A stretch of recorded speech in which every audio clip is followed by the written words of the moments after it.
Hi, welcome to episode 2 of Twin Tiers Keto. I'm going to start out today by answering some questions that came up after the first video. I had some questions from Heather and some questions from V. They kind of tie in together and I think will help.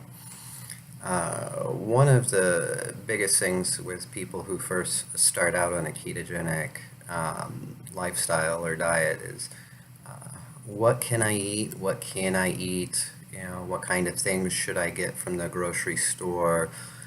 What should I have on hand? Are there any kind of supplements that I particularly need? So I want to address some of those things now. And an answer you'll hear me say a lot for these questions is it does depend on what your personal goals are. The first aspect of when I did the diet was I eliminated anything that might cause inflammation, and then slowly started adding things back in. Now, not everybody wants to go that route. Some people want to start, kind of in the middle, and if that works, great. If it doesn't, then start to eliminate some things instead of starting out with everything eliminated. But what I'm going to start with is how I started, because I know that's what worked for me, and that will get the ball rolling, and give us some further discussion. All right. So always I want you to ask questions, and I will try and answer them on the next video. So the first question that came up was, what do I have to eliminate? What do I have to give up? It's nice that this is the season of Lent. People are used to giving up something for Lent sometimes. So the ketogenic diet works because for all these years we've been fueling our bodies with carbohydrates, sugars, which prevents our body from using fat as a fuel source, right? So in order to get your body turned around so that it's using fat as a fuel source, you have to restrict the carbohydrates, which lowers the blood sugar, which then lowers the insulin. Because it's insulin that's the actual culprit here, not the carbs or the glucose itself. Okay? For those of us that are insulin resistant, type 2 diabetic, wherever we are on that spectrum, our bodies overproduce insulin. And it's the insulin that blocks our bodies from utilizing its own fat stores. So our ultimate goal is to keep insulin levels low. And we do that by keeping carbohydrates low. We keep carbohydrates low by cutting out a lot of things. Okay? No grains, no rice, no wheat, no corn, no soy, although that's not a grain, no quinoa, no potatoes, no lentils, no beans. Okay, those are all starches, no sweet potato. Starches are just concentrated carbohydrates. They do raise your blood sugar slower, but they still raise your blood sugar, which then raises your insulin and hurts your ability to be able to use fat for fuel. So those are the things you really absolutely have to eliminate. Okay? That's really it. If you are wanting to take full advantage of the anti-inflammatory kind of diet on top of it, you might want to eliminate some other things. all right? And it's easier at that point to say what you can eat than it is to say what you can't eat, all right? So what you can eat, you can eat beef, you can eat lamb, you can eat pork. Don't recommend chicken. Chicken's actually too lean. You need the fat. Okay? So ground beef is great. And although I prefer the grass-fed beef, you don't have to do it. The research isn't there that really says that one versus the other. The 80-20 ground beef that you find at the grocery store is fine. I just personally like the taste and the texture of the grass-fed myself, that we've been ordering through a company called ButcherBox. Um, with that, that's your protein sources. You could have eggs as well. Eggs are great. Great source of protein, good sources of cholesterol. You do need cholesterol. Your brain and your nerves are made up of cholesterol. You need to eat it. Um, After that, any vegetables, you don't want any of the starchy vegetables, right? So you need the leafy greens, your lettuce, your kale, your turnip greens, your spinach. Those are all great. Broccoli, cauliflower. Any of those are fine. Um, you have your seasonings, right? Salt. It's highly recommended to get 2 to 3 teaspoons of salt per day. Because once your blood sugars start dropping and your insulin starts dropping, your kidneys no longer hold on to the salt in your body, and you end up losing a lot of water weight pretty quick, but along with that, you lose a lot of salt. Your electrolytes can be out of balance. That can make you feel sick and weak and maybe even get you some muscle cramps. So you want to make sure you're getting plenty of salt in your diet. If you just add salt to your eggs, add salt to your meat, you'll be getting plenty. Fats, butter, ghee, coconut oil, olive oil, avocado oil. Uh, there are a number of sweeteners you can have that are natural but don't affect the blood sugar. They fall into two categories. You have your natural sweeteners and your sugar alcohols. The natural sweeteners would be your stevia, or Truvia is the brand that I normally use, and monk fruit. Monk fruit is a little more expensive, but it doesn't have maybe the bitter aftertaste that the stevia does. And then there's some of the sugar alcohols. Most prominent that are used are erythritol. Although that one for a number of people gives like a cool feeling in the back of the throat, almost like you've had a cough drop. Some people find that to be bothersome, others don't. There's also xylitol. Not all sugar alcohols are created equal, though. Some of them, like maltitol, that you'll find in a lot of the gums and the sugar-free candies, can raise insulin. So you have to be careful. I had a really bad experience with that when I was doing prep for procedure. I was supposed to be fasting, and so I was drinking a lot of, or not energy drinks, like Propel to keep my electrolytes up. But the sweetener that was in Propel actually caused my insulin to go up. So that forced my blood sugar to go down, but it prevented my body from using fat for fuel. And so I started to have like a low blood sugar attack because my body was starving. In a normal case, when my carbohydrates are low, my blood sugar is low, my insulin is low, and I'm burning fat for fuel, I've seen my blood sugars go as low as like 65, 67, in that range, and never feel a thing. I'm fine.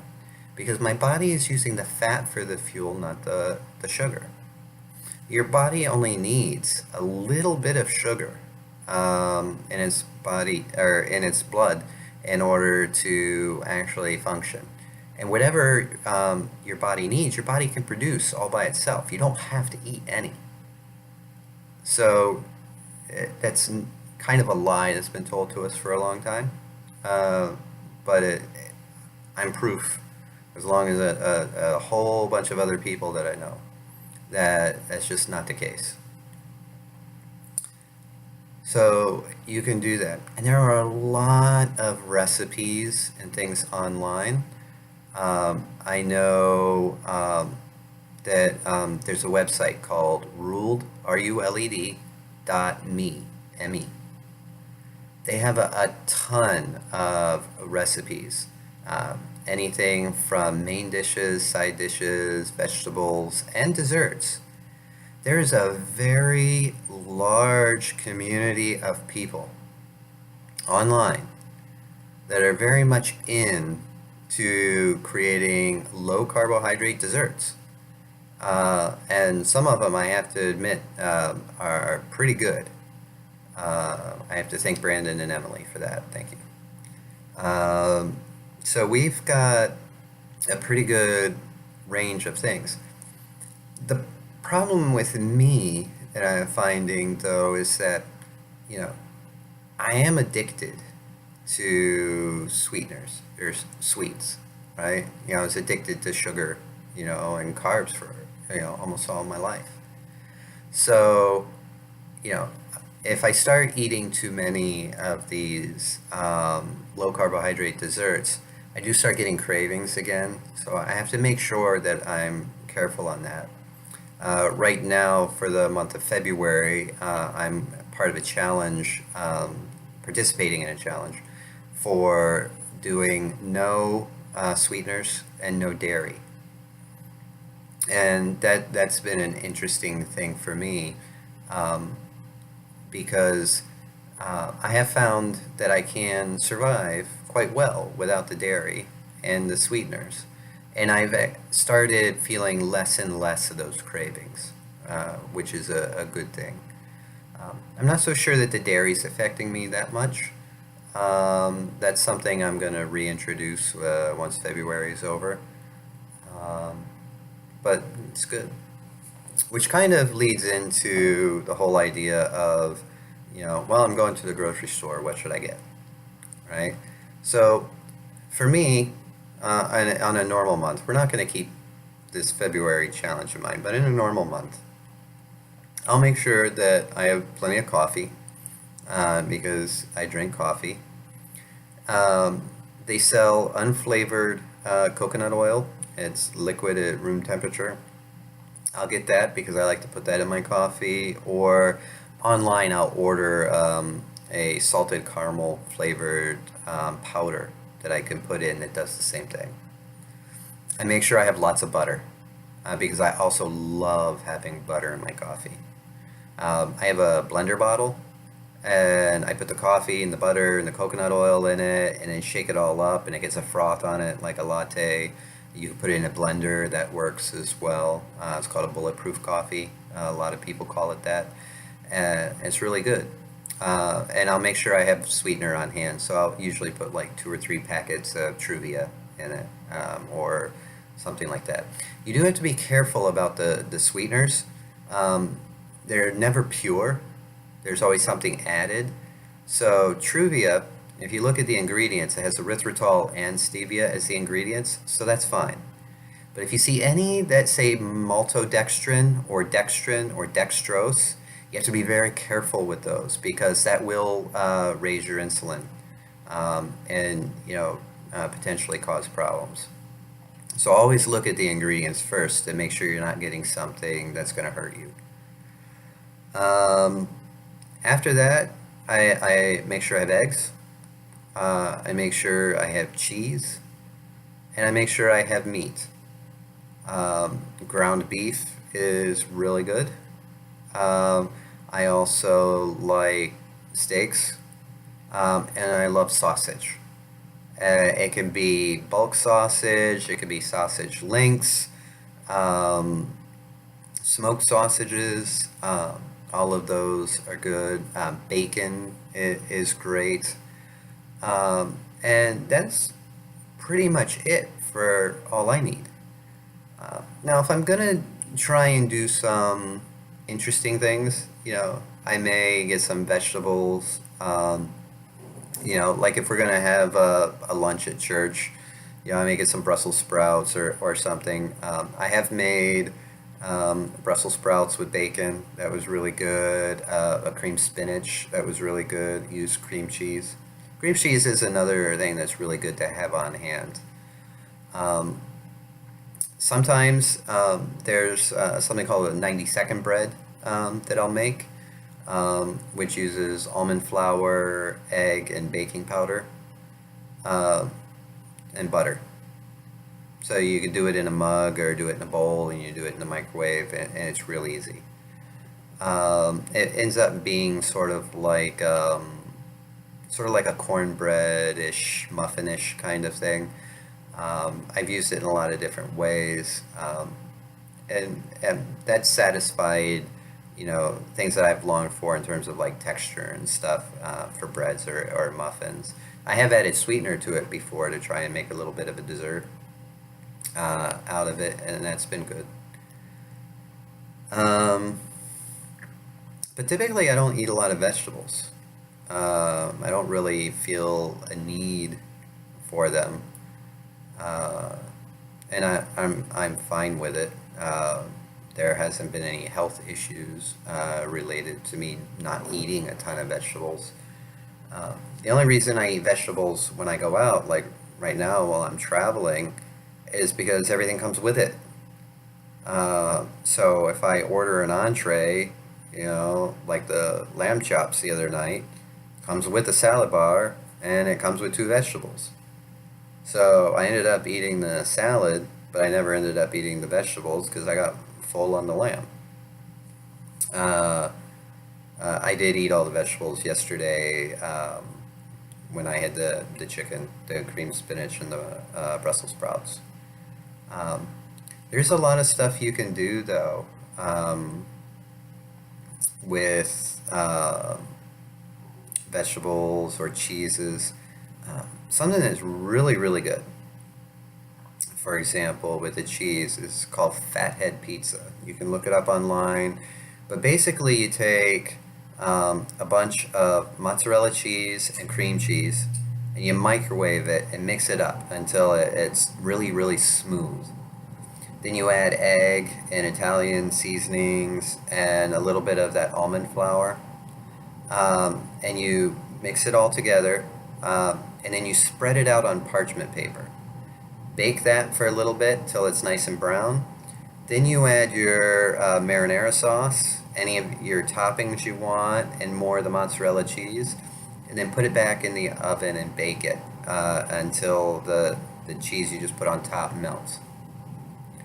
Let me tell you, that is really, really good. It's very, very rich. I can only really have like one, maybe two pieces at the most.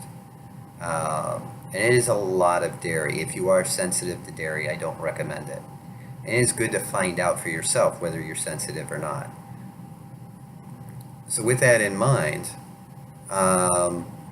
mozzarella cheese is good to have on hand. Cream cheese is good to have on hand. Eggs, right?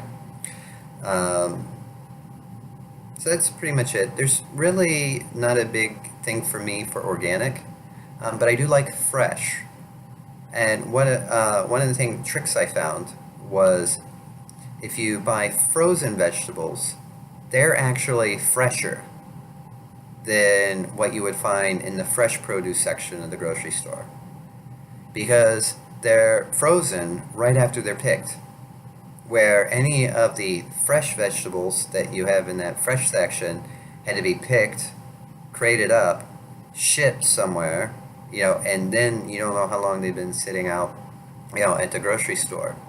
So there's already quite a bit of difference between the fresh and the frozen in terms of time. And the frozen's cheaper. And So if you're thinking about that, this kind of lifestyle on a budget can be really easy. I mean, what are the things you spend a lot of money on? Cereal, bread, pastas, granola bars, candy bar, snacks, Doritos, sodas. If you're not buying all of that stuff and you're just buying eggs and cheese and hamburger and sausages and maybe a few vegetables, you can end up saving a ton of money. And who doesn't need a little bit of extra money? So that can be a good thing. Let's see. I think I've talked about what to eliminate, how to be successful on a budget, and what's good to have on hand, what to get at the grocery store, what a typical thing would look like for me. There are a few things I like to have just because I travel that might be good to have also. And Power Bar makes something called a clean whey protein bar. Whey is in WHEY, as in the milk-based protein. That particular bar has a lot of good stuff in it. The whey protein isolate that they use for the protein base is good for those that are sensitive to dairy. And it uses the erythritol and stevia as the sweetener. So for me, that's a good way to get some protein in. Not a lot of fat, but it does help me get protein. So if I'm in a pinch, maybe on a flight or something, and I'm not going to be able to eat, but I'm hungry, I can eat one of those, and it'll be good for me. They're not that expensive. I think they're like less than $2 each, and I, don't eat them that often. If I am going out, I prefer things like burgers without a bun. In particular, Red Robin, but I'll do it other places just as easy. I like chicken wings. So Pudgy's medium wings are good, but not the mild wings because they're too sweet. But other places, I'll try and stick with something like garlic parmesan because that's safe. Any of the buffalo sauces are good because they're usually just hot sauce and butter. And then you've got things like Buffalo Wild Wings. You got to be careful about the different sauces. Some of the dry rubs are good. Salt and vinegar is good. The desert heat is good. So there's options there. And of course, if you're going somewhere like Cracker Barrel, anytime you can get eggs, bacon, sausage, omelets, those things are good. Steaks, of course, are always good. So, there's a lot of options when eating out. Even if you're having a salad, getting blue cheese dressing or ranch dressing is usually better, as long as it's not a light version. Whenever it says the word light, that means they've taken out fat and put in sugar. So you don't want that, right? You want the fat. So it's a good thing to know. The other part I think that's helped me a lot is I tend to track things a lot. There's different websites, different applications you can put on your phone that can help you track. They have like databases where you can say, I ate 3 eggs, and it'll give you all the nutrition information. And then that can tell you how well you're doing, how much protein you're having, how many carbs you're having, and how much fat you're having. Because you do want to have a pretty good ratio, right? You want to have no more than 20 grams of carbohydrates. There is a debate in the community between what we call total carbs versus net carbs. Total carbs include everything, right? Net carbs, the argument is that fiber isn't digested and doesn't raise your blood sugar. And sugar alcohols don't raise your blood sugar or your insulin. So they shouldn't count towards your carbohydrate limit. So a lot of people will subtract the fiber and the sugar alcohols from their total carbs to come up with net carbs. And so when they say stay under 20 grams of carbs, some people will do total carbs, others will do net carbs. It's kind of up to you which way you want to go with that. I've tended to be more of a net carb kind of person. It's just kind of easier to maintain that way. Um, so right now, the tool I use, there's an app for the phone and a website. It's called Chronometer, CRONOMETER.com is the website, or Chronometer is the name of the app. That lets me, it gives me a lot more information than some of the other apps that I've used. There's another one that's very popular called MyFitnessPal, which you can use as well. I do recommend doing that for a little bit. It can become very time consuming, and if it stresses you out too much, then don't do it. But it is good to kind of get an idea of where you are and what you're actually doing and how well you're doing meeting your goals. The last question I want to get into was a question on supplements. Supplements are a tricky question because for me, I'm an experimenter. I want to experiment with things and find out how things affect me, right? Does it provide me benefit? Does it not provide me benefit, right? So, from the beginning, of course, my doctor has had me on vitamin D and a multivitamin. So I've taken them right along. And, I recommend that because it's just good. We don't get enough sunlight. So the vitamin D is a good thing. Other things like vitamin C. Vitamin C is good. Vitamin C is hard to absorb on a high carb diet because the cells in your body share the receptors for glucose and vitamin C. So if you're eating a high sugar diet and your cells are getting bombarded with all that glucose, they don't have any receptors left for the vitamin C. So vitamin C can become more effective on a low carbohydrate diet than a high carbohydrate diet.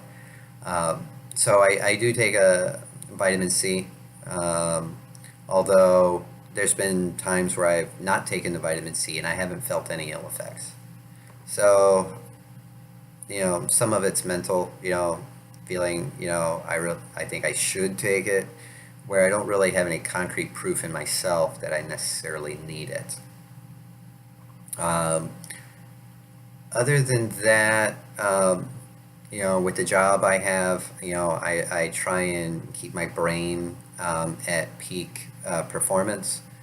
So there's been some scientific studies that say like the omega-3 fatty acids, like the fish oils, in particular DHA, is beneficial for your brain, but you need to have something like 1,200 milligrams per day. And so that was recommended by a neurologist. His name is Dr. Perlmutter. And he's a big proponent of your gut health influences your brain health because a lot of the brain chemicals are actually created in your gut. So a lot of the serotonin is in your gut and stuff. So there's a lot there. There's a connection. So I take a lot of DHA at that suggestion. I take some, I think, ginkgo because that's been thought to help with the brain function. And it's hard for me to say whether any of those have been helping or not. They haven't been hurting. But I know people that have been very, very successful, they don't do any of those supplements, right? There is one supplement, though, that I have started taking that I think has helped me. It's actually helped lower my blood sugars even lower. So for a while, my blood sugars were staying right around somewhere between 100 and 110. And I read, or no, I was listening to a podcast from someone that was developed different kinds of supplements, and they recommended something called berberine. And I order mine through a company called ketogenicliving.com. And berberine acts a lot like metformin in regulating insulin and blood sugars, but it's a natural component as opposed to artificial, like a medicine. You don't need a prescription for it. So I've been taking that 2 to 3 times per day for about 2 months, and I've seen my blood sugars drop from an average of, say, maybe 105 to an average of about 85 to 90 when I test first thing in the morning when I get up.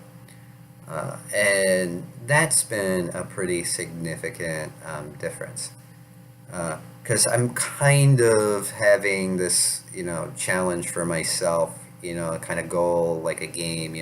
Last time I had my A1C, it was 5.5. Before that it had been like 5.9.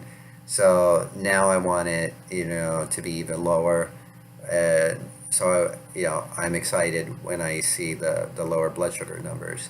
And I never feel like I'm having low blood sugar, so I don't think there's anything like that going on. I'm not hurting myself from it.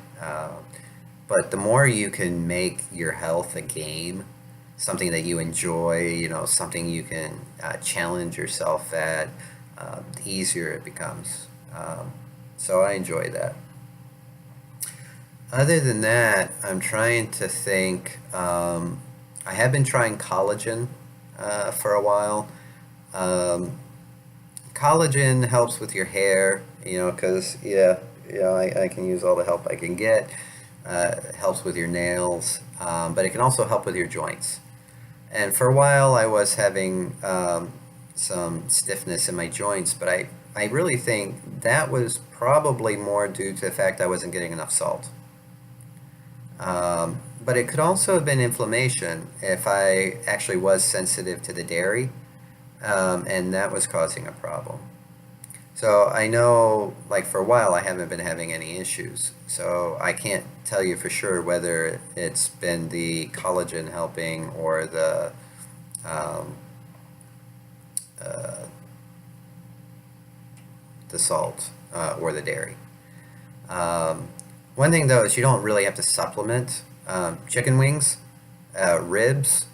Um, there's a lot of collagen there already. So if you eat those, you're going to get a lot of collagen. Something else I've learned is, a lot of people say you need to have fiber because it feeds the good bacteria in your gut. Well, so does collagen. It gets converted into the same things and feeds those good bacteria. So fiber isn't really needed for that, is what I've been finding. And I have to say, I haven't had any issues with gut health, whether I eat vegetables or not. So I'm pretty happy. I do take a probiotic too, and I take that more out of habit than anything else. Especially, when I had the bouts with diverticulitis, and some pretty heavy duty antibiotics. It can take 6 months, for your body to recover the good bacteria after taking a round of antibiotics. And so I've just been in the habit of taking the probiotic. I'm trying to think if there's anything else. Magnesium and potassium are good to have. They're the part of the electrolytes. So if you do run low on the salt, then your body can lose potassium and magnesium as well. So it can be good to supplement with those. Especially if you think you're starting to get cramps in your legs, then definitely, increase your magnesium, increase your potassium. Or if you start feeling like flu-like symptoms after starting the diet, like within the first 3 weeks, it's definitely good to make sure you're getting enough salt and getting enough potassium and magnesium. Let's see. I think that's all I have for supplements. So feel free to ask more questions and I'll answer them next week. If there's something else you want me to go over, that's fine. If I don't see any questions for next week, then I'll start to go more kind of into the science, or kind of the layman's of what's going on in your body, how your body uses sugar, how your body uses fat, what it might do to your cholesterol. Because your cholesterol may go up on this diet, but as long as your triglycerides go down, then you're fine. Cholesterol is not the boogeyman that everybody says it is. If you really want more information on that, there's a website called cholesterolcode.com that has some good resources on that and some videos that really explain what cholesterol is and how your body uses it. So that's good information. Well, this is it for episode 2 of Twin Tiers Keto. If you're still watching, I really thank you. I appreciate it. And I will see you next week.